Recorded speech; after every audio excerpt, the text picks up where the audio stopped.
தந்தை மகன் தூய ஆவியின் பெயராலே ஆமேன். பரலோகத்திற்கு எங்கள் பிதாவே, உம்முடைய நாமம் உச்சிப்படுவதாக, உம்முடைய ராஜ்யம் வருக, உம்முடைய சித்தம் பரலோகத்திலே செய்வது போல உலோகத்திலும் செய்யப்படுவதாக. எங்கள் அனுதின உணவை எங்களுக்கு இன்று அளித்தருளும்.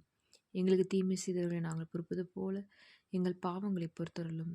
எங்களை சோதனையிடாதையும் தீமைந்தரித்தருளும். ஆமேன்.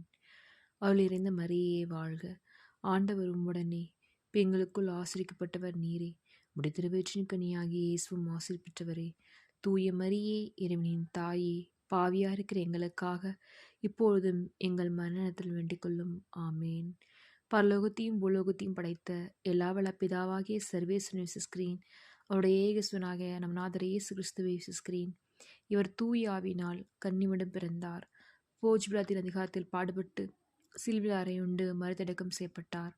பாதத்தில் இங்கே மருத்துவர்கள் என்று 3ஆம் நாள் உயிர்த்தெழுந்தார்.